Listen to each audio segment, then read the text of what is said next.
चाहे तो मेरी जान ले लो, लेकिन मेरे अजय की जान बख्श दो। वे ही मेरी आत्मा, मेरा जीवन है। इन्होंने ही मुझे जीवन के अंधकूप से बाहर निकाला है। क्या तुम फिर मुझे उसी अंधेरे कुएं में ढकेलना चाहते हो? अजय के बिना मैं कैसे जिंदा रह पाऊंगी? कैसे कोख में पल रहे शिशु की देखभाल कर पाऊंगी? क्या उसे भी मेरे समान किसी के टुकड़ों पर पलना होगा? अचानक एक अस्पष्ट सी चीख अजय के मुंह से निकली। उसे सुनकर नर्स दौड़ी आई। उसे बाहर जाने का निर्देश देकर वह डॉक्टर को बुलाने गई। डॉक्टर आए, चेक किया तथा नर्स को इंजेक्शन लगाने का आदेश देकर चले गए। वो हॉस्पिटल के नियमानुसार आईसीयू के बाहर बने लॉन्च में आकर बैठ गई। पेट में हलचल हुई। उसका हाथ पेट पर गया। अचानक उसे लगा कि आवाज़ आ रही है, माँ घबराओ नहीं, मैं हूँ ना तुम्हारे साथ। तू तो मेरे साथ है, पर तेरे पापा पापा भी ठीक हो जाएंगे, लेकिन तुम तो अपने को संभालो। तुम रोगी तो मैं भी रोने लगूंगा। अभी उसका अपनी कोख में पल रहे शिशु से वार्तालाप चल ही रहा था कि उसके सास ससुर सुधा मौसी को साथ लेते हुए आ गए। उनको देखते ही वह बिलक बिलक कर रो पड़ी। सुधा आंखों में आंसू लिए उसके कंधों को सहला रही थी। उसकी सासू माँ ने उसे दिलासा देते हुए कहा, रो मत बेटी, हिम्मत रख। यह हम सब की परीक्षा की घड़ी है। कल ही मनीष आया है, वह सब संभाल लेगा। सासू माँ के शब्द सुनकर कुछ हिम्मत बंधी, क्योंकि मनीष अजय का मित्र ही नहीं, एक कुशल सर्जन भी है। उन दोनों ने साथ साथ एमबीबीएस किया था। मनीष एमएस करने के लिए फॉरेन चला गया था, जबकि अजय ने सरकारी नौकरी ज्वाइन कर ली थी। यद्यपि वह मनीष से मिली नहीं थी, उसने व्हाट्सएप वीडियो कॉल के द्वारा ही बात हुई थी, लेकिन उसने अजय से उसके बारे में जितना सुना और जाना था, उससे उसे कभी महसूस ही नहीं हुआ कि वह अजनबी है। मनीष को उनके विवाह में सम्मिलित न हो पाने का बेहद दुख था। बार बार यही कहता था, यार विवाह तो तूने मेरे बिना कर लिया, लेकिन एक ग्रैंड पार्टी लिए बिना छोड़ूंगा नहीं। अब लौटा भी तो पहली खबर उसे भाई समान मित्र के एक्सीडेंट की ही मिली। उसी पल वह बिना रुके चल पड़ा। आते ही वह डॉक्टर से बात करने चला गया। जब मनीष ने डॉक्टर से मिलकर अजय के सफल ऑपरेशन के बारे में बताया, तो अनु की तनाव से खिंची नसों को थोड़ा विश्राम मिला, दिल को थोड़ा सुकून मिला। तब सासू माँ के आग्रह पर घर चली गई।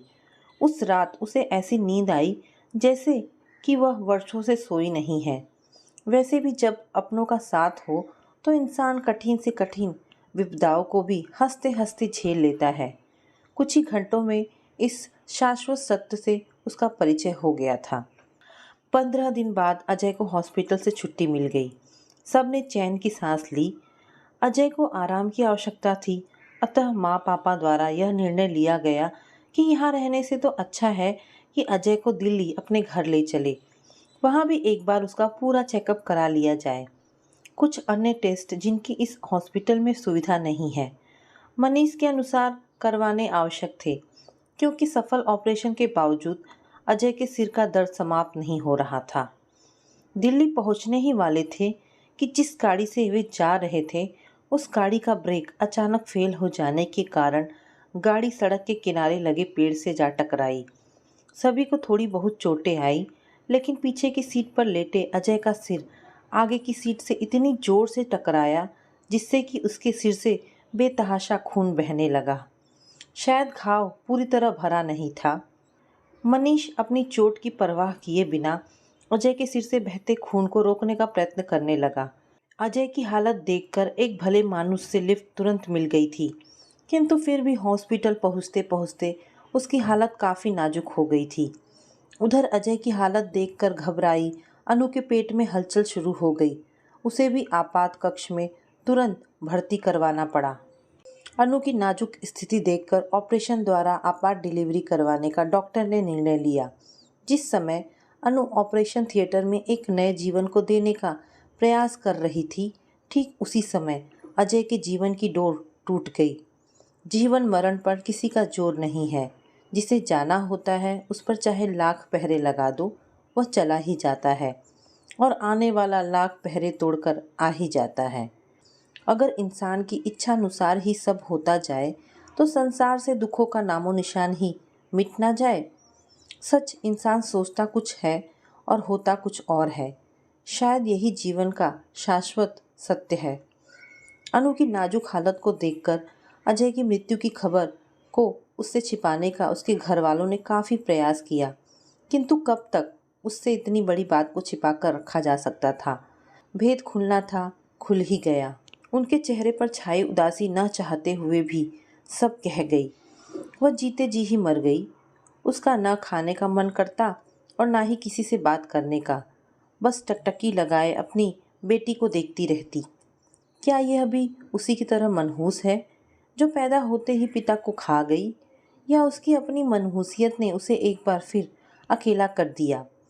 मन कहता कि जो हो गया सो हो गया, अन्य घटनाओं की तरह इस घटना को भी एक हादसा समझकर भूल जाए और नए सिरे से अपनी ज़िंदगी प्रारंभ करे। लेकिन क्या ऐसा संभव हो पाएगा? क्या उसकी बच्ची को भी उसी के जैसा ही जीवन जीना पड़ेगा? कभी माँ समान सासू जी, कभी पिता समान ससुर जी, तो कभी मौसी आकर उसके मन के सूनेपन को अपनी हल्की फुल्की बातों से भरने का प्रयास करते। लेकिन उसकी हंसी तो अजय के साथ ही चली गई थी। उसकी यादें उसे न चैन से जीने दे रही थी और न ही मासूम की मासूमियत उसे मरने दे रही थी। कभी सोचती ऐसे जीवन से तो मरना ही श्रेष्ठकर है, किंतु अब वह अकेली तो नहीं है। उसके पास तो अजय का अंश है जिसके लिए उसे जीना ही है। बार बार वह यह वाक्य मन ही मन दोहराती, लेकिन क्षण भर में ही उसके स्वयं से ये प्रण उसे धोखा दे जाते और वह एक अंधी खाई में डूबने उतरने लगती। आज उसे हॉस्पिटल से छुट्टी मिलने वाली है। अब वह कहाँ जाएगी? क्या ससुराल वाले उसे अपने साथ ले जाएंगे, या वह मौसी के पास मौसी के साथ चली जाए? अभी सोच ही रही थी कि सासू माँ तथा पिता समान ससुर जी उसे डिस्चार्ज करवाने की सारी फॉर्मेलिटी पूरी कर उसे लेने उसके पास आए। उनकी आंखों में छिपे दर्द को पहचान कर वह चुपचाप उनके साथ चली आई। उसके पास कुछ दिन रहने के पश्चात जब सुधा मौसी जाने लगी तो वह पहली बार फूट फूट कर रोने लगी। अपने मन की बात उनके सामने रखने पर वह बोली, बेटी, तू पढ़ी लिखी होकर भी ऐसा सोचती है? कोई इंसान मनहूस कैसे हो सकता है? अगर ऐसा होता तो तेरी गोद में हंसती खिलती बच्ची ना होती। सुख दुख के पल हर इंसान के जीवन में आते हैं। हाँ, यह अवश्य है कि किसी के जीवन में हादसे कुछ ज़्यादा ही होते हैं, लेकिन हर हादसे के बाद एक नया जीवन प्रारंभ होता है। यह भी एक अटल सत्य है। हिम्मत रख मेरी बच्ची। जो चला गया उसे तो कोई लौटा कर नहीं ला सकता, लेकिन जो कुछ है उसी में अपनी खुशी ढूंढ। खुशनसीब है तू कि तुझे इतनी प्यार करने वाला ससुराल मिली है। सब कुछ ठीक हो जाएगा मेरी बच्ची। कहते हुए सुधा मौसी की आंखों से अश्रुधारा बह निकली। सुधा मौसी की आंखों से बहते आंसुओं को देखकर वह समझ नहीं पा रही थी कि वह उसे दिलासा दे रही हैं या स्वयं को। समय के कालचक्र को कौन रोक पाया है?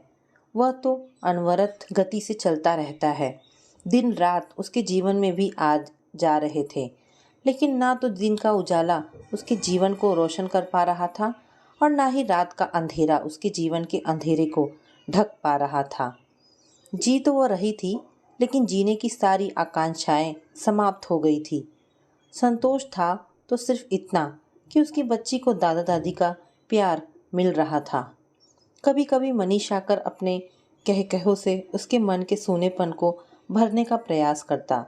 उसी ने बच्ची का नाम जिया रखा था। अजय की जिया। प्यार से सब उसे जिया बुलाने लगे। चाहे ट्रिपल एंटीजन का टीका लगवाना हो या पोलियो ड्रॉप पिलवानी हो, माँ जी उसे ही उसके साथ भेजती और वह भी खुशी खुशी उसके साथ चला जाता था। उसे आश्चर्य होता जब वह अजय के समान ही आइसक्रीम की दुकान पर गाड़ी खड़ा करके आइसक्रीम खाने की जिद करने लगता, या कभी हल्के रंग साड़ी पहन लेती तो कहता, और कोई रंग नहीं मिला पहनने के लिए? क्या बुड्ढों जैसी पसंद है तुम्हारी? एक दिन उसे सफ़ेद रंग की साड़ी पहने देखकर बोला, यह सफ़ेद रंग देख देख कर बोर हो गया हूँ। हॉस्पिटल में भी यही रंग और यहाँ भी यही रंग। आखिर कुछ तो अंतर होना चाहिए घर और हॉस्पिटल में। मनीष का वाक्य सुनकर वह चौंक ही गई थी। यही वाक्य उसे अजय से सुनने को मिला था जब उसने एक बार स्कूल के किसी फंक्शन के लिए खरीदी सफ़ेद साड़ी पहन ली थी। सच में दोनों की रुचियों में गजब की समानता थी। मन की बात उससे कही तो वह बोला, रुचियाँ एक जैसी क्यों नहीं होंगी? मेरा बचपन का दोस्त था वह। शायद आप नहीं जानती कि हमने कक्षा 1 से मेडिकल की पढ़ाई साथ साथ की थी। एमएस करने में बाहर क्या गया कि वह मुझे सदा के लिए छोड़कर ही चला गया। कहते हुए उसकी आंखों में नमी तिराई थी। एक दिन वह जिया को सुलाकर लेटी ही थी कि माँ जी उसके कमरे में आई तथा बोली, बेटी मैं तुझसे कुछ कहना चाहती हूँ। प्रश्नवाचक मुद्रा में उसे अपनी ओर देखकर वह पुनः बोली, बेटी यह सच है कि अजय जहाँ हमारा बेटा था वहाँ तेरा पति भी था। उसके जाने से जहाँ हम दुखी हैं उससे भी ज़्यादा तेरी तरफ से चिंतित भी हैं। बेटी स्त्री के लिए पति का, जीवन साथी का क्या महत्व है यह एक स्त्री से अधिक कोई नहीं समझ सकता है। एक स्त्री का सारा साज श्रृंगार, खुशियाँ पति के साहचर्य में ही निहित होती है। पहले तू हमारी बहू थी लेकिन अब हमारी बेटी है। भला कोई भी माता पिता अपनी बेटी को ऐसे घुट घुट कर जीते हुए देखकर सुख से कैसे रह सकते हैं। बेटी मैं तुझ पर कोई दबाव नहीं डाल रही हूँ, सिर्फ एक प्रस्ताव रख रही हूँ। यह तेरे ऊपर निर्भर है कि तू इसे माने या ना माने। एक गहरी दृष्टि उस पर डालकर वह पुनः बोली, बेटी बच्चे को माँ के प्यार के साथ साथ पिता के प्यार की भी, संरक्षण की भी आवश्यकता होती है। तभी उसका सर्वांगीण विकास संभव हो पाता है। तुझे बुरा ना लगे तो एक बात पूछूं? आप मुझे बेटी भी कह रही हैं और आज्ञा भी ले रही हैं। आप माँ हैं, आप जो चाहे पूछ सकती हैं, अनु ने कहा। बेटी मनीष तुझे कैसा लगता है? अगर तेरी सहमति हो तो मैं मनीष से बातें करके देखूं? माँ जी आप यह क्या कह रही हैं? मैंने तो यह कभी सोचा ही नहीं। अजय का स्थान मैं किसी और को कैसे दे सकती हूँ? मैं अजय की यादों के सहारे अपनी ज़िंदगी काट लूँगी, पर दूसरे विवाह की बात तो मैं स्वप्न में भी नहीं सोच सकती। और फिर क्या आप स्वयं जिया के बिना रह पाएंगी? अनु माँ जी के अप्रत्याशित प्रस्ताव को सुनकर आश्चर्यचकित स्वर में बोली, यह सच है कि जिया के बिना रह पाना हमारे लिए संभव नहीं होगा, लेकिन क्या हम अपने स्वार्थ के लिए तुम्हारे दरवाजे पर दस्तक लगाती खुशियों को लौट जाने दें? मैं जानती हूँ बेटी, इस तरह का निर्णय लेना आसान नहीं है, अतः जो भी निर्णय लेना सोच समझ कर लेना। साथ ही यह मत भूलना कि जीवन इतना आसान नहीं है, विशेषकर स्त्रियों के लिए। उन्हें जीने के लिए जीवनों में अनेक समझौते करने पड़ते हैं। बेटी कभी कभी ये समझौते उन्हें स्वयं अपनी इच्छानुसार तो कभी कभी परिस्थितिवश करने पड़ते हैं। आखिर हम तो पके फल की तरह हैं, न जाने कब टपक जाए। मनीष को हम सब अच्छी तरह से जानते हैं। उसकी आंखों में मैंने तेरे लिए, जिया के लिए चाहत देखी है। जिया हमारी पोती ही नहीं, हमारे अजय का अंश भी है। हम नहीं चाहते कि कभी उसे किसी अभाव में जीना पड़े, दर दर की ठोकरें खानी पड़े। वैसे भी बेटी किसी के जाने से जीवन रुक नहीं जाता, उसे चलना ही पड़ता है। उसके सिर पर प्यार से हाथ फेरते हुए माँ जी ने कहा। आंखों में भर आए आंसुओं को आंचल से पोंछती हुई वह चली गई थी। उनकी बातें सुनकर अनु की आंखों में आंसू भर आए थे।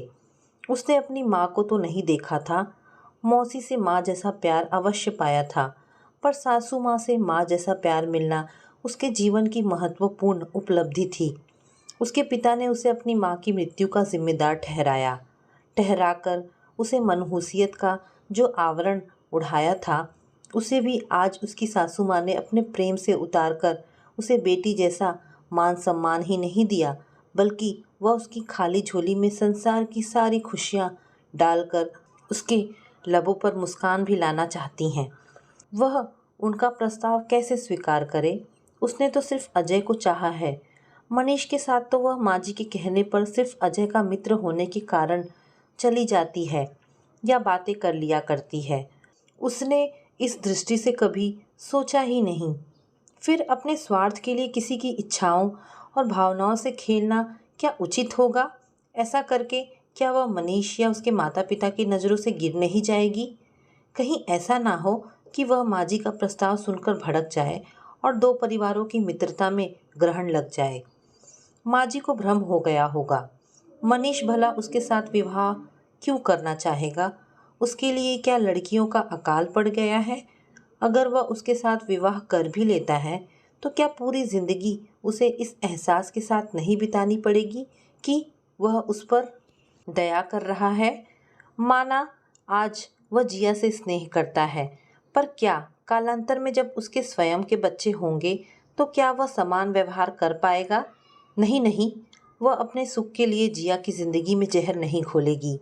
जैसी जिंदगी उसने स्वयं जी है, अपनी बेटी को नहीं जीने देगी। अपनी बेटी को भी किसी की दया पर नहीं बल्कि सम्मान से पालेगी ही, नहीं बल्कि रहना भी सिखाएगी। आज वह अकेली नहीं है, उसके पास सासू माँ और ससुर जी जैसे अपने हैं। क्या अपने स्वार्थ के लिए इस उम्र में उन्हें अकेले छोड़कर जाना उचित होगा? नहीं, कभी नहीं। वह उनका सहारा बनेगी। जब माँ पापा उसे बेटी की तरह चाहते हैं तो वह उनसे उनकी पोती को कैसे दूर कर सकती है? उनका प्यार कैसे छीन सकती है? वह विवाह से पूर्व भी नौकरी किया करती थी। अनुभव और योग्यता उसके पास है। प्रयत्न करेगी तो उसे नौकरी अवश्य मिल जाएगी। इस निर्णय के साथ ही पिछले कुछ महीनों से उसके मन में चलता द्वंद्व थम गया। इसके साथ ही उसे सुधा मौसी के शब्द याद आए। मैंने तेरा परिश्रम और विश्वास देखा है। किसी पर निर्भर रहने की बजाय स्वयं पर विश्वास करना सीख। अपराजिता बन बेटी, अपराजिता बन। तभी तू इस बेदर्द जमाने से टक्कर ले पाएगी। वह अपराजिता बनेगी। अपना निर्णय माँ जी को सुनाने के साथ उसे कार्यान्वित करने के लिए वह सुबह की नव किरण का इंतज़ार करने लगी। तो दोस्तों, ये कहानी यहाँ पर समाप्त होती है। आशा करती हूँ आपको ये कहानी ज़रूर पसंद आई होगी। अगर कहानी पसंद आई है तो प्लीज़ इसे लाइक एंड शेयर करें। धन्यवाद दोस्तों।